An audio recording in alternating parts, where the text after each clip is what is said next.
نہج البلاغہ بھی نہج البلاغہ میں بلاغہ کے بارے میں نہج البلاغہ بھی کیا نہج البلاغہ میں تمام باتیں سچ ہیں؟ نہج البلاغہ کو ہمارے خلاف بطور ثبوت پیش کرتے ہیں. شیعہ کتابوں میں یہ نہیں ہے. ہمارے کسی محقق نے نہیں کہا کہ قرآن مجید کے بعد جو سب سے صحیح کتاب ہے وہ نہج البلاغہ ہے. عام لوگوں کو اس کا تعارف نہیں ہے. یہ جو آپ پیش کر رہے ہیں یہ خود اس کا استناد سنی کتابوں سے ہے. اعوذ باللہ من الشیطان الرجیم. بسم اللہ الرحمن الرحیم. وبہ نستعین وہو خیر ناصر ومعین والحمد للہ رب العالمین. آج کی ہماری جو نشست ہے وہ نہج البلاغہ کے متعلق ہے. نہج البلاغہ حضرت امیر المؤمنین علی ابن ابی طالب علیہ السلام کے خطبات اور خطوط اور کلمات قصار کا مجموعہ ہے. اس ٹاپک کو ڈسکس کرنے کی ضرورت اس لیے پیش آئی کہ ایک تو یہ کہ عام لوگوں کو اس کا صحیح معنوں میں تعارف نہیں ہے. جو تعارف ہونا چاہیے اس طرح سے اس کا تعارف نہیں ہے. اور دوسرا یہ کہ بعض افراد اس نہج البلاغہ کو ہمارے خلاف بطور ثبوت پیش کرتے ہیں. تو جب تک اس کا صحیح معنی میں تعارف نہیں ہوگا اس وقت تک مسئلہ حل نہیں ہوگا. لہذا ضروری سمجھتے ہیں کہ اس کا پہلے تعارف کروایا جائے تاکہ پھر دیکھیں کہ آیا ہمارے اوپر حجت بن سکتی ہے یا حجت نہیں بن سکتی. کہ ہمارا فریق مخالف دلیل پیش کرتا ہے تو وہ ہمارے اوپر اس کا الزام کر سکتا ہے یا نہیں کر سکتا. نہج البلاغہ سید رضی سید مرتضیٰ علم الہدا کے برادر بھائی شیخ مفید کے شاگرد رشید اور بہت بڑا نام علمی دنیا میں رکھنے والے ایک ادیب سید رضی رحمۃ اللہ تعالیٰ علیہ نے جام کی ہے نہج البلاغہ. 430 ہجری میں ان کی وفات ہے. انہوں نے اس نہج البلاغہ کو جب جمع کیا، کوئی بھی کتاب جب جمع کی جاتی ہے تو اس جمع کرنے کی کوئی منہج ہوتا ہے، یعنی کس بنیاد پہ جمع کی گئی ہے. مثلا آپ اگر فقہی کتاب جمع کرتے ہیں تو آپ کا منہج فقہی ہوتا ہے کہ آپ نے فقہی احادیث جمع کرنی ہے یا فقہی مسائل جمع کرنے ہیں. اسی طرح اگر آپ تراجم کی کتاب لکھتے ہیں تو آپ کا مطمع نظر وہی تراجم علماء یا تراجم شخصیات کے. وہ نہج البلاغہ میں ان کو جو چیز ان کی مد نظر تھی وہ تھی فصاحت و بلاغت. یعنی حضرت امیر المومنین علی ابن ابی طالب علیہ السلام کی فصاحت اور بلاغت کو مد نظر رکھتے ہوئے جو خطبات حضرت امیر المومنین علی ابن ابی طالب کی طرف نسبت رکھتے تھے، یہ بہت مہم جملہ ہے، نسبت رکھتے تھے، وہ انہوں نے شیعہ سنی کتب سے جمع کر لیے اور ایک مجموعہ بنایا جسے نہج البلاغہ کا نام دیا گیا. 17 سال مسلسل محنت کر کے انہوں نے ان نہج البلاغہ کے جو خطبات ہیں، خطوط ہیں، کلمات قصار ہیں یعنی مواعظ وغیرہ، ان کو مختلف شیعہ سنی کتب سے جمع کیا اور ایک مجموعہ تیار کیا. یعنی اس میں شیعہ کتب سے بھی استفادہ کیا گیا اور اہل سنت کتب سے بھی استفادہ کیا گیا. اب ایسا نہیں ہے کہ نہج البلاغہ صرف شیعوں نے اپنے طریق سے سید رضی نے جو ہے وہ حاصل کی ہے اصحاب ائمہ سے اور اس میں نہج البلاغہ کے خطبے جمع کر دیے، ایسا نہیں ہے، بلکہ شیعہ کتب سے بھی استفادہ کیا گیا. اور اس دور میں جو اہل سنت کتب سی، وہ لو تاریخی کتب ہوں، وہ لو ادب کی کتب ہوں، بلاغت کی کتب ہوں، اشعار کی کتب ہوں، ان سب سے استفادہ کر کے یہ ایک مجموعہ تیار کیا. کیونکہ ان کا اس میں جو مطمع نظر تھا وہ ایک فقہی منبع تیار کرنا نہیں تھا، کلامی منبع تیار کرنا نہیں تھا، بلکہ ان کا کیا مطمع نظر تھا، ایک فصاحت اور بلاغت امیر المومنین کی ایک جگہ پہ جمع کر لی. اسی لیے نام سے خود واضح ہے کہ نہج البلاغہ، بلاغت کا رستہ. ٹھیک ہے، تو 17 سال کی محنت کے بعد انہوں نے یہ مجموعہ تیار کیا. ایک بہت زیادہ جو بات غلط فہمی لوگوں کو ہوتی ہے وہ یہ کہ لوگ یہ سمجھتے ہیں کہ شیعوں کی قرآن مجید کے بعد جو مستند ترین کتاب ہے وہ نہج البلاغہ ہے. حالانکہ طول تاریخ میں ہمارے کسی محقق نے یہ دعویٰ نہیں کیا کہ قرآن کے بعد اصح الکتب جو ہے نا، جس طرح اہل سنت میں قرآن مجید کے بعد جو سب سے صحیح کتاب ہے وہ صحیح بخاری ہے ان کے دعوے کے مطابق، ادعا کے مطابق. اور یہ بات اپنی جگہ پہ رہی کہ وہ دعویٰ کتنا صحیح ہے کتنا صحیح نہیں ہے، یا یہ دعویٰ سب سے پہلے کس بندے نے کیا، کیا اہل سنت کے ہاں طول تاریخ میں شروع سے یہ دعویٰ چلتا آ رہا ہے یا اس کی تاریخ کیا ہے وہ ایک اپنی جگہ پہ بحث رہی. بہرکیف وہ یہ ادعا کرتے ہیں، یہ دعویٰ کرتے ہیں کہ قرآن مجید کے بعد جو سب سے صحیح کتاب ہے وہ صحیح بخاری و صحیح مسلم ہے، صحیح ہیں. ہم اپنے اہل تشیع میں ہمارے کسی محقق نے نہیں کہا کہ قرآن مجید کے بعد جو سب سے صحیح کتاب ہے وہ نہج البلاغہ ہے. کیونکہ ہم کیا کہتے ہیں کہ بھئی نہج البلاغہ اس میں کوئی شک نہیں کہ اس میں جو خطبات ہیں وہ امیر المومنین کی فصاحت و بلاغت کا منہ بولتا ثبوت ہے، لیکن اس کے ہر خطبے کو یہ کہنا کہ یہ ثابت ہے امیر المومنین سے، ایسا نہیں ہے. بہت سارے خطبات ایسے ہیں کہ جو ابھی میں نے عرض کیا کہ شیعہ کتابوں سے بھی استفادہ کیا، اہل سنت کتابوں سے بھی استفادہ کیا. تو بہت سارے ایسے خطبات ہیں کہ جو نسبت رکھتے ہیں لیکن وہ نسبت ثابت نہیں ہے.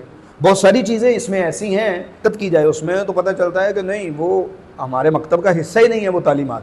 بہت ساری چیزیں ایسی نشاندہی کی جا سکتی. ہاں بطور مجموع چونکہ اس کا بیشتر حصہ مواعظ پر ہے، نصیحت پر ہے، اور اس کے اندر حضرت کے خطوط ہیں اور توحید کے بہت سارے معارف ہیں، تو اس لیے اس کی اہمیت سے انکار ممکن نہیں. یہ کہنا بالکل اپنی جگہ پہ بجائے کہ بطور کلی دیکھا جائے تو نہج البلاغہ واقعاً ایک بہت بڑے مرتبے کی کتاب ہے، بہت مقام رکھتی ہے.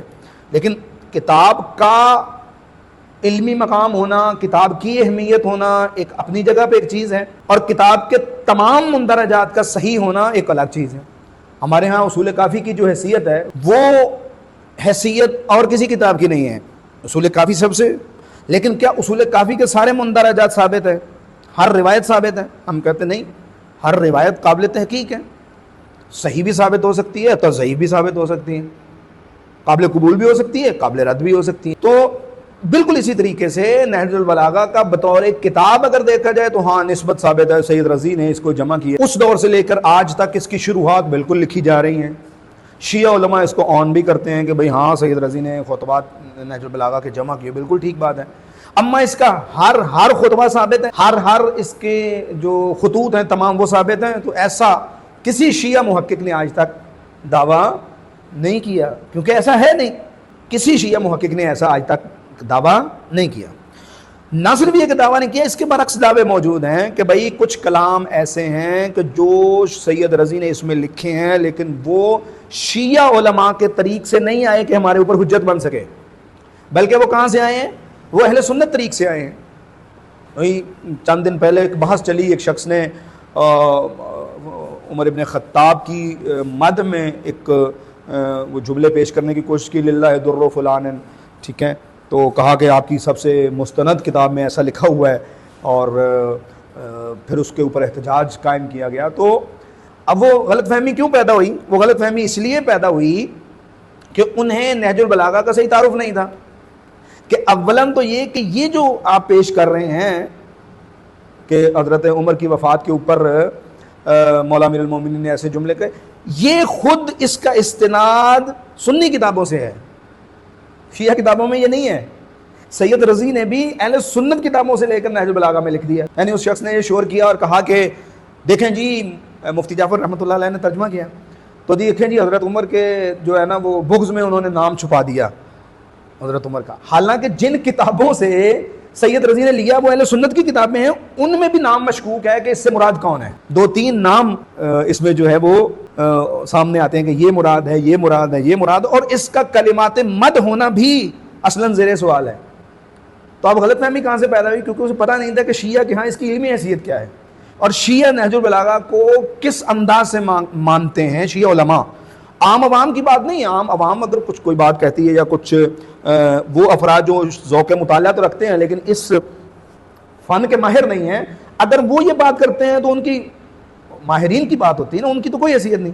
اما ماہرین فن جو ہیں وہ یہ بات کریں، ان میں سے کسی نے یہ بات نہیں کی. سید رضی کی وفات 430 میں ان کی وفات ہے، سید رضی رحمۃ اللہ. امیر المومنین کی شہادت کب ہوئی؟ 41 ہجری میں. 41 ہجری سے لے کر 430 تک یہ خطبات مختلف علماء نے اپنی کتابوں میں ذکر کیے تھے. شیعہ کتابیں، شیعہ علماء بھی ذکر کرتے تھے سید رضی سے پہلے، اور اہل سنت علماء بھی اس کو جو ہے وہ ذکر کرتے تھے، ڈسکس کرتے تھے. سید رضی نے ان دونوں سے، شیعہ سے بھی اہل سنت سے بھی لے کر اس کو نقل کیا اپنی کتاب نہج البلاغہ میں.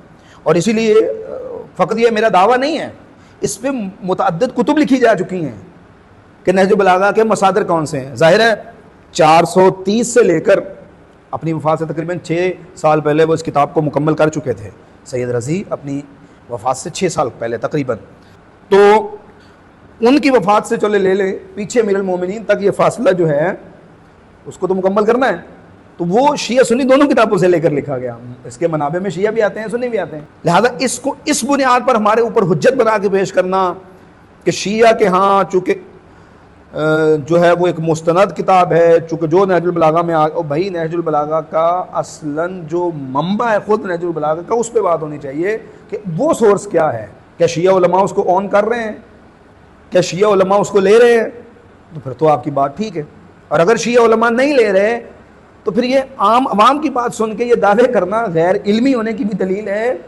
اور کتابوں سے ناواقف ہونے کی بھی دلیل ہے کہ بندے کو نہ علم کی خبر ہے، علمی دنیا میں یہ معیار نہیں ہوتا، اور نہ خود کتب کی پہچان ہے کہ کتب کی نسبت ثابت کیسے ہوتی ہے اور کتب کے مندرجات کو کیسے لیا جاتا ہے، کتب کے اندر جو چیزیں موجود ہیں۔ ایک اور چیز جو بڑی اہم ہماری نظر میں وہ یہ کہ نہج البلاغہ جب سید رضی لکھ رہے تھے تو انہوں نے مختلف کتاب خانوں سے استفادہ کیا، خود ان کے برادر گرامی سید مرتضی علم الہدا جو اہل تشیع میں ایک بہت قد آور نام ہے، شیخ طوسی کے استاد، شیخ مفید کے شاگرد، زعیم مکتب اہل بیت، علم الہدا کے نام سے معروف ہے، ان کا بہت بڑا کتاب خانہ تھا۔ بعض محققین کے نزدیک تو سید رضی نے مختلف کتب خانوں کا سفر کیا اور 80,000 سے زائد کتب کو نظر میں رکھا یہ جمع کرتے ہوئے، اور وہ شیعہ سنی کتابیں تھیں۔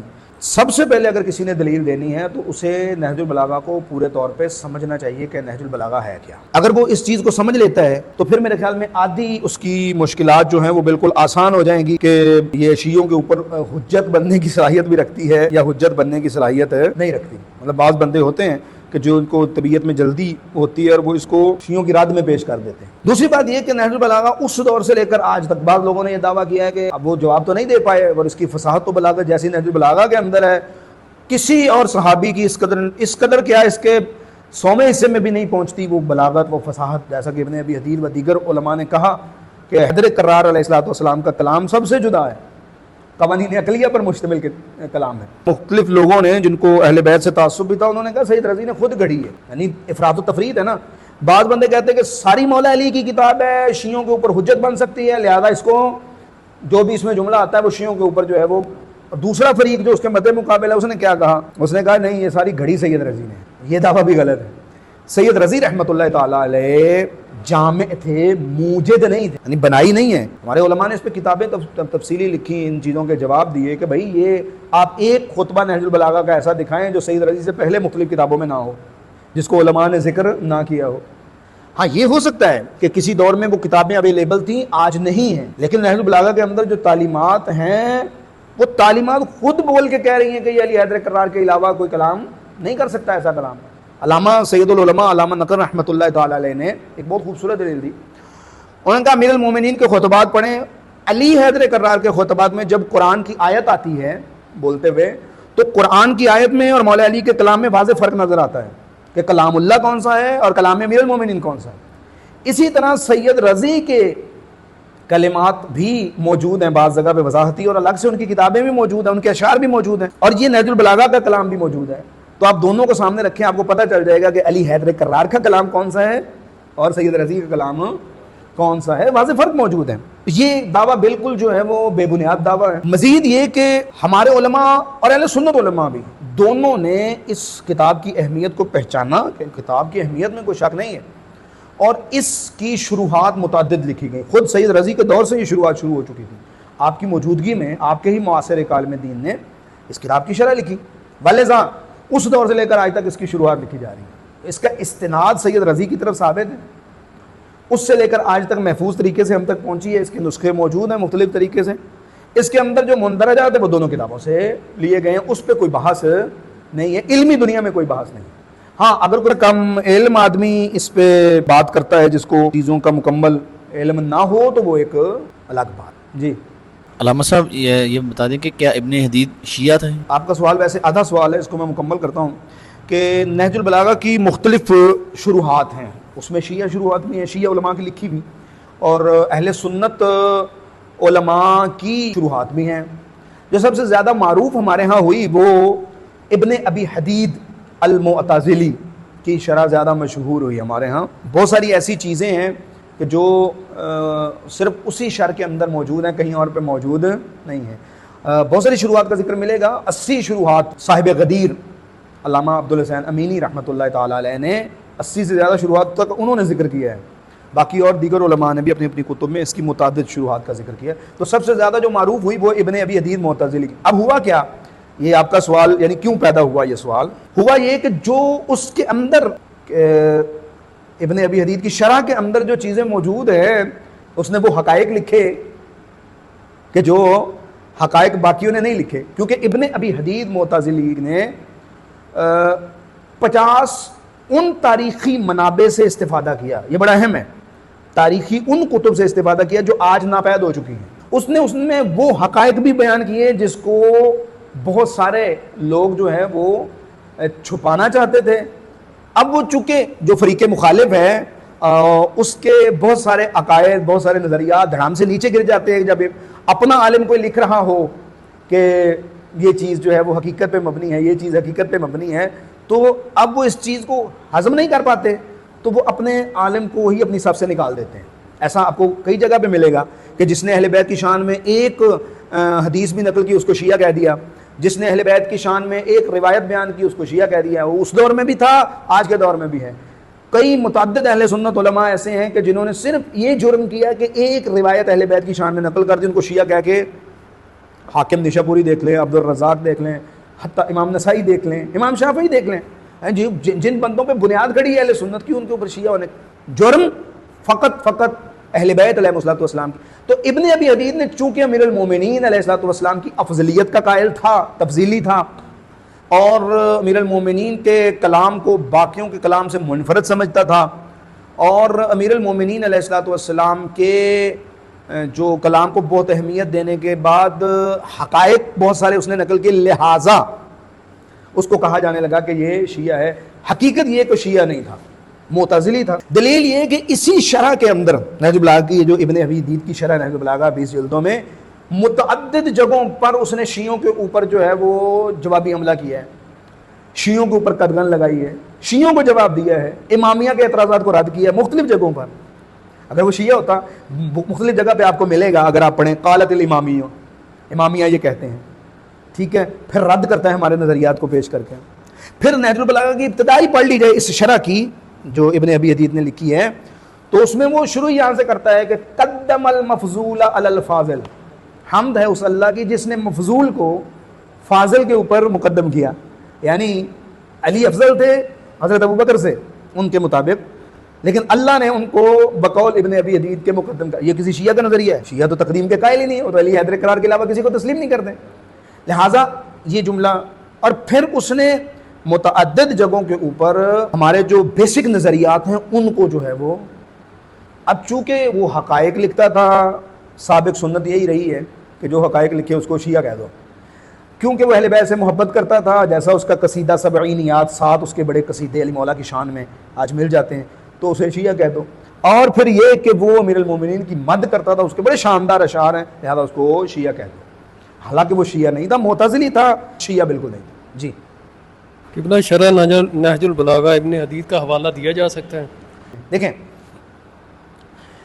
اگر تو انصاف کی بات کرنی ہے, حق اور عدل کی بات کرنی ہے, تو بالکل حوالہ کیوں نہیں دیا جا سکتا؟ اس لیے کہ وہ اہل سنت ہے, آپ مانیں یا نہ مانیں وہ اہل سنت ہے, آپ کا علم دین ہے, اس کے محقق ہونے میں کوئی شک نہیں, اس کے عالم و بارز ہونے میں کوئی شک نہیں, اس کے ایک بہترین تاریخ دان ہونے میں کوئی شک نہیں, اور آپ کا وہ عالم دین بھی ہے. تو حق والے انصاف یہ ہے کہ ان کو قبول کرنا چاہیے بھی ہمارا عالم دین ہے, ہم اس کا دفاع کرتے ہیں. لیکن ہمارے ہاں عام طور پہ اس کو جس طرح وہ صاحب جناب المودہ تھے سلیمان قندوزی حنفی, چونکہ وہ اہل بیت کے فضائل نقل کر رہے ہیں, لہذا کہا گیا جی وہ شیعہ ہے, اس کا حوالہ ہی قابل قبول نہیں. حاکم نشاپوری فن حدیث میں اگر آپ دیکھیں تو حاکم حافظ سے بھی اوپر والا درجہ ہے. حاکم نشاپوری جب کہا جاتا ہے, نہیں کوئی ایسی حدیث نہیں ہے کہ جو اس کی نظر میں نہ ہو, اتنا بڑا نام تھا, 2-4 شخصیات کو حاکم کہا جاتا ہے. چونکہ اہل بیت سے محبت کرتا تھا, لہذا اس کو مخدوش کر دو, کہتے جی نہیں وہ تو شیعہ تھا, اس کا حوالہ ہی نہ دو. یعنی بندے سے ہی ہاتھ اٹھا لو تاکہ جواب ہی نہ دینا پڑے. اسی طرح آپ دیکھ لیں کہ شواہد تنزیل حافظ حسکانی، حاکم حسکانی، چونکہ وہ یہ شواہد التنزیل لکھی ہی اہل بیت کے متعلق جو شانیں جو آیات نازل ہوئی ہیں ان کے متعلق، لہذا اس سے بھی رفع یاد کر لو اور اس کو بھی قابل قبول نہ ٹھہراؤ. لہذا میری نظر میں اگر انصاف سے بات کی جائے تو اہل سنت کو اس کو آن کرنا چاہیے، اور اگر کوئی اہل تشیع اس کا حوالہ دیتا ہے تو اس کو جواب دینا چاہیے، اپنے عالم کا دفاع کرنا چاہیے. جی آغا جان، سوال یہ کہ نہج البلاغہ کی شرعی حیثیت کیا ہے؟ مطلب فقہی منبع ہے یا یہ تاریخی منبع ہے؟ اچھا، میں نے ابھی عرض کیا کہ نہج البلاغہ کی جو منہج تھا ان کا، جو مطمع نظر تھا ان کا اس کو لکھنے میں، وہ تھا کہ وہ بلاغت کو جمع کر رہے ہیں. یعنی ان کی نظر میں یہ چیز نہیں تھی کہ میں اس کو بطور فقہی منبع لکھ رہا ہوں. مثلا الکافی لکھی جا رہی تھی تو اہل بیت کی وہ روایات جمع کی جا رہی تھی جو فقہی استدلال کے قابل ہیں، جن سے فقہی مسائل اخذ کیے جا رہے ہیں. ملا یزل الفقیہ لکھی جا رہی تو یہی چیز ملحوظ تھی، ٹھیک ہے نا جی. لیکن جب یہ کتاب لکھی جا رہی تھی تو تب یہ چیز ملحوظ نہیں تھی، بلکہ کیا تھی؟ صرف بلاغت. تو اب فصاحت و بلاغت کے میدان میں تو نہج البلاغہ کا ثانی کوئی نہیں. اسی لیے جہاں بلاغت پڑھائی جاتی ہے، فصاحت و بلاغت کے دروس ہوتے ہیں جن یونیورسٹیز میں یا جن حوزوں میں، وہاں پہ یہ بطور نصاب پڑھائی جاتی ہے. وہاں تو یہ مستند ترین بلاغت کے اندر ایک مستند حوالہ ہے. اما فقہی منبع یہ نہیں ہے، کیونکہ ایک تو یہ کہ یہ اس منہج پہ نہیں لکھی گئی. فقہی منہج الگ ہوتا ہے، تاریخی منہج الگ ہوتا ہے، کلامی منہج الگ ہوتا ہے. جو دقت فقہی احادیث کو لینے میں ہوتی ہے وہ تاریخی احادیث کو لینے میں نہیں ہوتی، اور جو کلامی اور اعتقادی مسائل کو پرکھنے کے معیار ہوتے ہیں وہ اور ہوتے ہیں. لہٰذا اس معیار کو چونکہ مد نظر رکھ کے سید رضی نے نہیں لکھی، نہ ہی ان کا مطمع نظر تھا. اسی لیے شیعہ سنی دونوں سے استفادہ کرتے رہے، جبکہ ہمارے فقہی احادیث میں اہل سنت سے اس طرح استفادہ نہیں کیا جاتا. بطور تائید ان کو استعمال کریں تو کرے، باقاعدہ ان سے استدلال نہیں کیا جاتا. لہذا اس کو بطور فقہی منبع اس اعتبار سے نہیں کہا جا سکتا. ہاں تاریخی منبع کسی حد تک اگر آپ کہیں کہ جی تاریخی منبع ہے، چونکہ اس میں بہت سارا حصہ خطبات پر مشتمل مولا امیر المومنین کے، تو اگر وہ ثابت ہو جائے کہ جو علمی طریقہ ہے ثابت کرنے کا، تو ہم فقہی منبع کہ ہمارا جو فقہی منبع سب سے بڑا بہترین یہ نہج البلاغہ، ایسا نہیں ہے. یہ لوگوں کی غلط فہمیاں ضرور ہیں، اور میرے خیال میں لوگوں کو اس کتاب کا صحیح تعارف ہونا چاہیے. نو ڈاؤٹ کہ اس کتاب کے اندر جو امیر المومنین نے معارف بیان کیے ہیں اس جیسے معارف آپ کو کہیں نہیں ملیں گے. جو توحید کا تعارف کروایا ہے وہ تعارف آپ کو کسی اور جگہ اس انداز سے نہیں ملے گا. جو امیر المومنین علیہ الصلوۃ والسلام نے جنگوں کا ذکر کرتے ہوئے جو خطبات ارشاد فرمائے ہیں، یا اپنے مخالفین کی حالت پہ گفتگو کی ہے، یا دیگر چیزیں، وہ آپ کو کہیں پہ اور نہیں ملیں گے. اب یہ جو افراط و تفریط ہوئی ہے نا نہج البلاغہ کے متعلق، کہ جن لوگوں نے یہ دیکھا کہ بھئی اس میں تو ہماری مقدس شخصیات پہ بھی امیر المومنین نے گفتگو کی ہے، تو اگر یہ ثابت ہو جائے کہ علی امیر المومنین کا یہ خطبہ ہے، جیسا کہ خطبہ شکشکیہ بالکل ثابت ہے، شیعہ سنی دونوں کے ہاں ثابت ہے، تو انہوں نے کہا کہ اب کیا کریں؟ تو پھر ثابت ہو جائے گا کہ جس بنیاد پہ ہم کھڑے ہیں وہ تو بالکل بنیاد ہی ختم ہے. تو انہوں نے نہج البلاغہ کو ویسے ہی ماننے سے انکار کر دیا کہ نہیں، نہج البلاغہ یہ سید رضی کی گھڑی ہوئی ہے.